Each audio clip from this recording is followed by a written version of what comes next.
하늘에서 보면 모든 것이 달라 보인다. 특히 그 속을 떠다니는 거대한 비행기들은 마치 살아있는 생명체처럼 느껴진다. 그중 몇몇은 전쟁을 위해, 몇몇은 과학을 위해, 또 몇몇은 단지 인간이 불가능을 가능으로 바꿀 수 있음을 증명하기 위해 만들어졌다. 오늘 우리는 구름 위로 올라가 인류가 지금까지 만들어낸 가장 거대한 비행기 15대를 보게 될 것이다. 안전벨트를 매라. 잊지 못할 비행이 지금부터 시작된다. 이름부터가 마치 공상과학 영화에서 튀어나온 것 같다. 카스피해의 괴물. 그러나 이 거인은 실제로 존재했다. 그것은 1960년대 중반 소비에트 연방에서 만들어졌고 당시 세계에서 가장 크고 가장 무거운 비행 장치가 되었다. 다만 우리가 익숙하게 생각하는 일반적인 의미의 비행기는 아니었다. 공식적으로 이 기체는 수면과 아주 가까운 고도에서 비행하며 이른바 지면 효과를 이용하는, 그러니까 동체와 물 표면 사이에 형성되는 공기 쿠션이 추가 양력을 만들어내는 에크라노플란, 지면 효과 익선으로 분류되었다. 이 괴물은 소련 해군을 위해 설계되고 제작되었으며 선박으로는 도달할 수 없는 속도로 바다 표면 위를 따라 화물과 인원을 수송하도록 고안되었다. 괴물의 길이는 거의 300피트, 날개폭은 123피트에 달했다. 심지어 꼬리 수평한 정판도 길이가 121피트였다. 동력은 도브리닌 VD7Z 엔진 열기로 각 엔진은 28,000파운드의 추력을 냈다. 이 기체는 수면 위 약 33피트의 고도로 시속 270마일의 속도로 비행할 수 있었고 무착륙으로 최대 930마일을 비행했다. 미국 정보기관이 처음으로 위성을 통해 이 기술의 경이를 발견했을 때 분석관들은 자신들이 보고 있는 것이 비행기인지 선박인지 아니면 완전히 새로운 무언가인지 이해하지 못했다. 실제로 카스피해의 괴물은 그만큼 독특했다. 그러나 그 운명은 길지 못했다. 단 한 대만 제작되었고 그 한 대가 1980년 조종사의 실수로 추락했다. 이 거대한 프로젝트는 너무 비싸고 복잡했으며 실질적 용도를 찾지 못했다는 이유로 복구하지 않기로 결정되었다. 자네는 오늘날까지 카스피해 바닥에 가라앉아 있으며 하늘과 바다를 동시에 정복하고자 했던 소비에트 연방의 시대를 말없이 증언하고 있다. 1960년대 나사가 달 탐사 임무를 준비하던 때 엔지니어들은 하나의 문제에 직면했다. 세턴5 로켓의 거대한 부품들을 공장과 발사장 사이로 어떻게 옮길 것인가. 해법은 기발하면서도 기이했다. 엄청난 배불뚝이 동체를 가진 비행기를 만들자는 것이었고 그 이름은 슈퍼거피가 되었다. 이 기체는 1965년에 처음 비행했다. 모두 5대만 제작되었고 전부 나사를 위해서였다. 이 비행기들은 세계에서 유일하게 세턴5 로켓의 셋째 단계를 통째로 운송할 수 있었다. 바로 달 궤도까지 우주선을 밀어 올리던 그 단계다. 슈퍼거피의 길이는 143피트, 날개폭은 156피트다. 동력은 앨리슨 551 터보프롭 엔진 4기가 제공하며 각 엔진은 부드럽고 강력한 비행을 보장해 시속 약 250마일의 속도로 완전 적재 26톤 상태에서 최대 2000마일까지 비행할 수 있다. 조종에는 4명의 승무원이 필요하다. 비록 아폴로 프로그램은 수십 년 전에 끝났지만 슈퍼거피 한 대는 지금도 나사 센터들 사이에서 대형 부품을 나르며 하늘을 난다. 나머지는 박물관의 전시물이 되었다. 인류가 처음으로 달에 손을 뻗던 시대를 살아있는 채로 증언하는 존재들이다. 군대를 위한 진정한 일꾼 거인을 하나만 고르라면 의심의 여지 없이 C-17 글로브 마스터 3일 것이다. 그 역사는 1980년대 맥도넬 더글러스 이후 보잉계 합병가 차세대 대형 수송기를 만들겠다는 구상을 하면서 시작되었다. 초도 비행은 1995년에 이루어졌고 그 후로 279대가 제작되었다. 이 기체들은 여러 나라의 군대에서 운용되며 가혹한 조건에서도 작동하는 믿음직하고 까다롭지 않으며 강인한 기계라는 명성을 얻었다. C-17의 길이는 174피트, 날개폭은 거의 170피트에 이른다. 동력은 프렛 앤 휘트니 F117 엔진 4기로 각 엔진은 4만 파운드의 추력을 낸다. 2명의 조종사와 화물 책임 관제사가 탑승한 상태에서 글로브 마스터 3는 시속 520마일로 비행하며 완전 적재 상태로 최대 2700마일까지 날 수 있다. 이 기체는 최대 85톤의 화물을 운송할 수 있다. 에밀 에이브람스 전차 1대, 장갑차 스트라이커 3대, 낙하산 요원 102명 혹은 부상병 54명과 의료진을 실을 수 있다.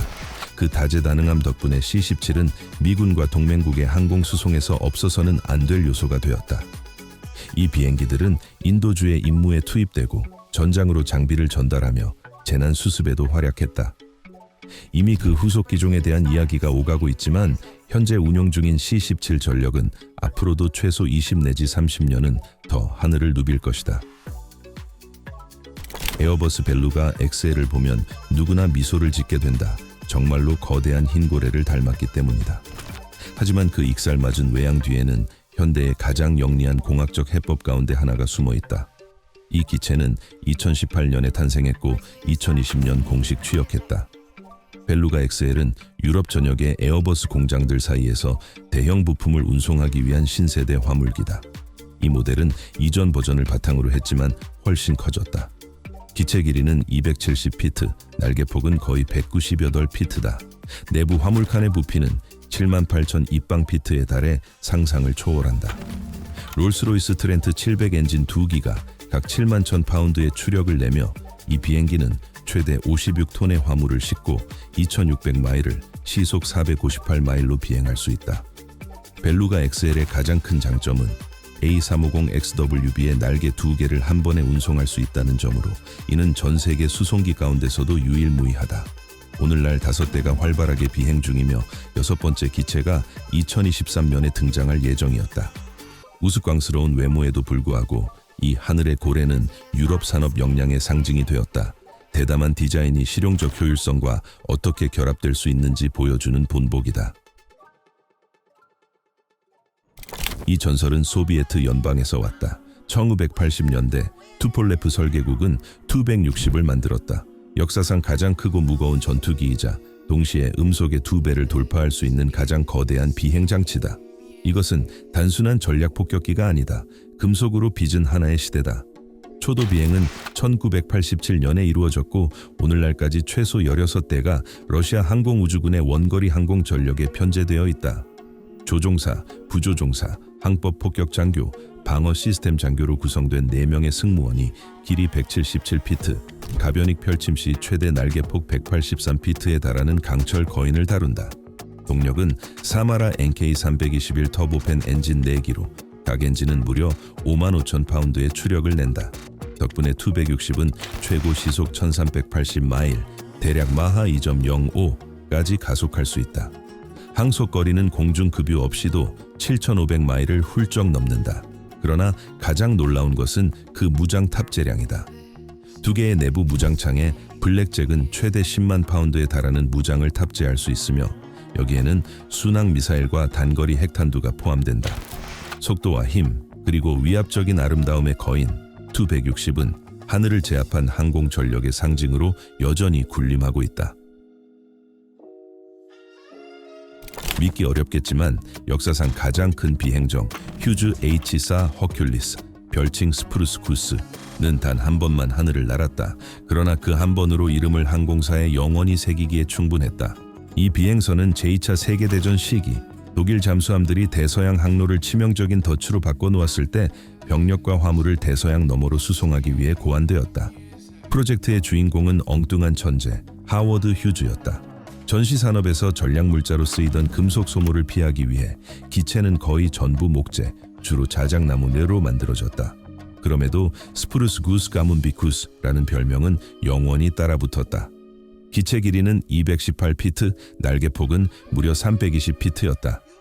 동력은 프렛 앤 휘트니, 와스프 메이저, 공냉 성형 엔진 8기가 제공했고 각 엔진은 지름 17피트가 넘는 프로펠러를 돌렸다. 이론상 H사는 시속 250마일의 속도로 3,000마일을 비행하며 최대 60톤의 화물을 나를 수 있었다. 그러나 이를 실전에서 검증할 기회는 없었다. 유일한 비행은 전쟁이 끝나고 2년 뒤인 1947년에 이루어졌다. 휴즈가 직접 조종관을 잡았고 수면에서 이륙해 약 70피트 높이로 올라 1마일 남짓을 날아 다시 수상 착수했다.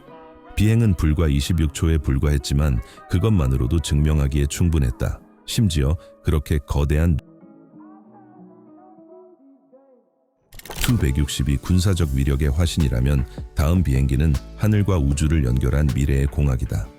스트라토런치는 마이크로소프트 공동 창업자 폴 앨런이 세운 스트라토런치 시스템즈의 산물이다. 야심찬 아이디어는 이랬다. 하늘에서 로켓을 들어 올려 고도에서 곧바로 우주로 쏘아 올릴 수 있는 거대한 비행기를 만들자. 이 거인은 스케일드 컴포지츠가 제작했으며 1919년의 첫 시험 비행이자 현재로서는 유일한 비행을 수행했다. 앨런의 사망 이후 프로젝트는 중단되었지만 비행기 자체는 영원히 역사에 남았다. 다른 무엇과도 혼동할 수 없는 모습이기 때문이다. 스트라토런치는 독특한 쌍동체 구성으로 만들어졌다. 각각 길이 238피트의 동체 2개가 기록적인 385피트 길이의 날개로 연결되어 있다. 축구장보다도 길다. 지상에서는 28개의 바퀴가 그 거구를 지탱하며 하늘에서는 프렛 앤 휘트니 PW4056 엔진 6기가 각 56,000파운드의 추력을 내어들어 올린다. 조종은 오른쪽 동체에서만 이루어진다. 이 거대한 기체의 탑재 능력은 경이적이다. 최대 250톤의 유효 탑재량을 고도 35,000피트까지 들어 올릴 수 있다. 그 정도의 능력이라면 소형 위성을 실은 로켓을 기내에서 바로 발사하는 데 충분하다.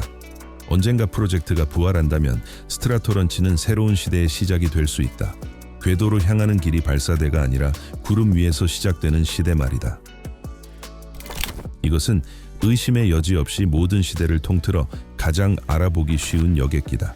보잉 747은 민간 항공의 상징이 되었고 항공 여행에 대한 인식을 영원히 바꾸었다. 첫 전보 제트가 하늘을 날아오른 것은 1970년이지만 시간은 흐르고 보잉의 엔지니어들은 창조물을 한 걸음씩 진화시켰다. 그렇게 탄생한 위험 있는 버전이 바로 보잉 747-8, 전설적인 여객기의 진화 정점이다. 이 거인은 2011년에 공개되었으며 여객형과 화물형 두 가지 형태로 존재한다. 길이는 250피트 2인치, 날개폭은 224피트 7인치에 달한다. 기내에는 3등급 좌석 배치로 최대 467명의 승객을 실을 수 있고 화물형은 137톤의 화물을 실을 수 있다. 4개의 엔진은 각 66,000파운드의 추력을 내며 비행기를 시속 568마일까지 가속한다. 최대 항속거리는 급유 없이 거의 9,000마일에 이른다. 진보의 규모를 이해하려면 이렇게 비교하면 된다. 이전 모델들과 비교해 747-8은 승객을 51명 더 태우거나 화물을 2톤 더 실을 수 있다. 그와 동시에 소음은 30% 줄었고 연료 효율은 16% 향상되었다. 보잉은 이것이 세계에서 가장 빠른 상업용 여객기라고 주장한다. 이러한 성과는 수많은 세심한 디테일 덕분에 가능했다.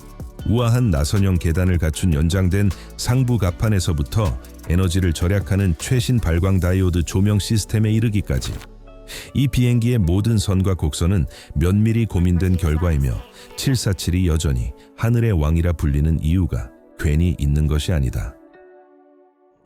수많은 군용 수송기 가운데서도 록히드 CO 은하 갤럭시는 특별한 위치를 차지한다. 이 비행기는 미국 공학 역량의 구현이자 역사상 제작된 가장 큰 비행기들 중 하나다. 갤럭시는 1970년에 첫 선을 보였다.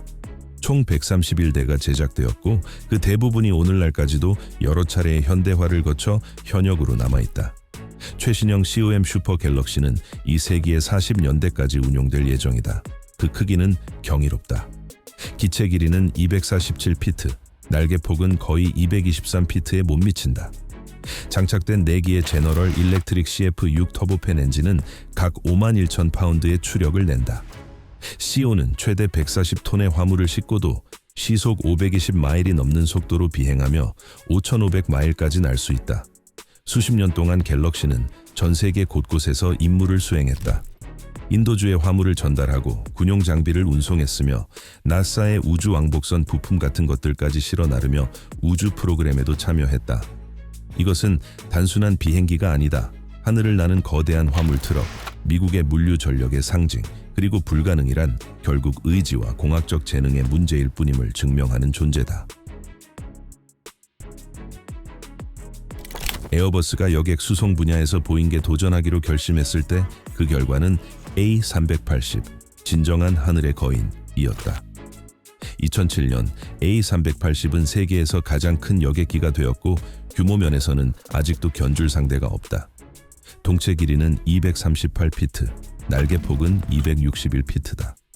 완전한 2층 동체를 갖춘 이 여객기는 표준 좌석 배치로 525명을 실을 수 있지만 원한다면 수용 인원을 853명까지 늘릴 수도 있다. 강력한 롤스로이스 트렌트 터보팬 엔진 4기는 각 78,000파운드의 추력을 낸다. 비행기는 시속 약 560마일의 속도로 비행하며 무착륙으로 9,200마일까지 갈 수 있다. 이렇게 거대한 기체의 개발에는 대략 25-10억 달러가 들었다. 불행히도 시장에는 너무 비싼 프로젝트였다. 항공사들은 점점 더 작고 경제적인 모델들을 선호하게 되었다. A380의 생산은 마지막 주문을 이행한 뒤 2021년에 공식 종료된다. 그럼에도 에어버스는 246대를 생산했다. 거대한 여객기의 시대가 저물어 간다 해도 A380은 야망, 인간의 재능, 그리고 가장 문자 그대로 하늘을 정복하려는 꿈의 상징으로 영원히 남을 것이다. 세상이 냉전 시대로 접어들었을 때 미국에게는 핵무기를 먼 거리까지 운반할 수 있는 비행기가 필요했다. 그 해답이 바로 보잉 B-52 스트래토포트리스, 미국 항공의 상징이 된 전설적 전략 폭격기다. 개발은 50년대 초에 시작되었고 1962년까지 보잉은 744대를 제작했다. 등장과 동시에 B-52는 혁명이었다. 35톤의 무장을 탑재하고 급유 없이 8,800마일을 비행할 수 있었기 때문이다. 기체 길이는 159피트, 날개 폭은 185피트다. 조종석에는 5명의 승무원이 탄다. 조종사, 부조종사, 항법사, 무장장교, 전자전 전문가. 프렛 앤 휘트니 TF-33 터보팬 엔진 8기가 각 17,000파운드의 추력을 제공하여 비행기가 시속 650마일까지 속도를 내고 고도 5만 피트까지 상승할 수 있게 한다. 한때 꼬리 부분에는 강력한 벌컨 6문식 게틀링포가 장착되어 있었지만 1991년 이후로는 철거되었다. 오늘날에도 B-52는 전 세계 곳곳에서 임무를 수행하는 미국 전략 전력의 중요한 한 축으로 남아있다. 그것은 수십 년과 조종사 세대를 거치고 시대의 변화를 견뎌내며 공학과 의지의 힘이 하늘을 장악하는 기계를 만들어낼 수 있음을 살아있는 채로 상기시켜준다. 보잉 747은 여객기로 유명하지만 그 개조형 드림리프터는 완전히 다른 목적을 위해 만들어진 진정한 화물 괴물이다. 이 비행기는 고객을 위해서가 아니라 보잉 자체의 필요를 위해 세계 곳곳에서 제작되는 787 드림라이너의 대형 부품을 운송하기 위해 설계되었다. 드림리프터는 2007년에 첫 비행을 했고 전 세계에 오직 4대만 존재한다. 각 기체는 보잉 747사를 기반으로 한 개조형으로 거대한 화물칸을 갖춘 확장 동체를 지녔다. 화물칸의 부피는 65,000 입방피트를 넘어 역사상 가장 큰 수용력을 자랑하는 비행기 가운데 하나다. 이 비행기는 최대 125톤의 화물을 운송할 수 있으며 통째로 열리는 독특한 후방 도어 덕분에 동체나 날개 같은 거대한 부품도 그대로 실을 수 있다. 기체 길이는 235피트, 날개 폭은 211피트다. 다만 화물 탑재력을 늘리는 대신 속도와 항속 거리를 다소 희생해야 했다. 프렛 앤 휘트니 PW406이 엔진 4기를 장착한 이 비행기는 시속 약 545마일로 비행하며 4,800마일까지 비행할 수 있다. 드림리프터는 여객을 위한 비행기는 아니지만 세계 항공산업에서 그 역할은 막대하다. 이 기체가 없다면 드림라이너의 생산은 불가능했을 것이다. 일본, 이탈리아 등 여러 나라에서 부품을 재빨리 공급함으로써 보잉은 조립 시간을 획기적으로 단축할 수 있었다. 이는 수백 대의 현대 여객기가 하늘로 날아오르도록 만든 날아다니는 컨베이어다. 소비에트 연방은 늘 세상을 놀라게 했다. 안토노프 안-124 루슬라는 그 가장 위대한 성취 중 하나다. 이 대형 수송기는 안토노프 설계국이 제작했으며 1986년 첫 비행 이후 30년 동안 세계에서 가장 거대한 양산형 화물기의 자리를 지켜왔다. 루슬라는 러시아 군용 항공 전력의 핵심으로 복무했고 지금도 복무 중이며 지구상에서 가장 큰 군용 수송기다. 그 적재 능력은 경이적이다. 최대 170톤의 유효 탑재량, 승무원은 6명으로 구성된다. 조종사, 부조종사, 항법사, 비행 엔지니어, 전기 담당, 무선 통신사, 그리고 2명의 하역 전문가다. 기체 길이는 226피트, 날개 폭은 240피트다. 동체 상부에는 88명의 승객을 위한 공간도 마련되어 있다. 프로그레스 D18T 엔진 4기는 각 51,000파운드의 추력을 내며 루슬라는 시속 530마일이 넘는 속도로 최대 적재 상태에서 2,300마일을 비행할 수 있다. 조종사들의 말에 따르면 그 거대한 크기에도 불구하고 조종 감각은 놀라울 정도로 쉽다. 55대 가운데 26대가 여전히 운용 중이며 많은 기체가 현대 표준에 맞게 개량되었다. 루슬라는 단순한 비행기가 아니다. 하늘마저 길들일 수 있음을 증명한 공학의 경이다. 마침내 인간 공학의 정수, 하늘의 전설, 안토노프 안-225 무리아, 우크라이나어로 꿈을 뜻한다. 이 비행기는 모든 부문에서 기록을 갈아치웠다. 가장 무겁고 가장 길며 지금까지 하늘을 난 모든 비행기 가운데 가장 큰 날개폭을 지녔다. 이 기체는 80년대 말 키이우에서 소비에트 우주계획 불안의 구성품을 운송하기 위해 만들어졌다. 초도 비행은 1988년 12월에 이루어졌다. 기체 길이는 275피트, 날개폭은 290피트다. 동력은 프로그레스 D18 엔진 6기가 제공하며 각 엔진은 51,000파운드의 추력을 낸다. 무려 220톤의 완전 적재 상태에서도 무리아는 시속 500마일로 비행하며 급유 없이 9,500마일을 비행할 수 있다. 원래 안-225는 우주선과 발사 시스템을 운송하기 위해 쓰였지만 소련 붕괴 이후 오랫동안 보존 상태로 남아 있었다. 이후 국제 화물 수송이 성장하면서 새 생명을 얻었다. 무리아는 초대형 화물, 터빈과 발전기에서부터 재난 지역의 인도주의 물자까지 을 나르는 데 없어서는 안 될 존재가 되었다. 이 비행기는 단순한 기계가 아니었다. 인간의 꿈과 힘, 그리고 불가능을 믿지 않는 신념의 상징이었다. 이 거인의 이륙은 언제나 인파를 불러 모았고 그 굉음은 하늘이 끝이 아니라 시작임을 믿는 모든 이에게 음악처럼 들렸다. 자, 여기 인류가 만들어낸 하늘의 15거인이 있다. 공학적 사고에는 경계가 없다는 사실을 증명하기 위해 만들어진 존재들이다. 군사용 거인에서부터 로켓을 우주로 띄워 올릴 수 있는 하늘의 배에 이르기까지 그들 각자는 역사의 일부이자 한 시대의 상징이며 더 높은 정상으로 가는 발걸음이었다. 그러니 안전벨트를 단단히 매라. 여러분, 앞으로도 믿을 수 없을 만큼 놀라운 발견들이 우리를 기다리고 있다. 세상에서 가장 인상적인 기계들에 대한 새로운 이야기를 놓치지 않도록 구독하는 것 또한 잊지 말자.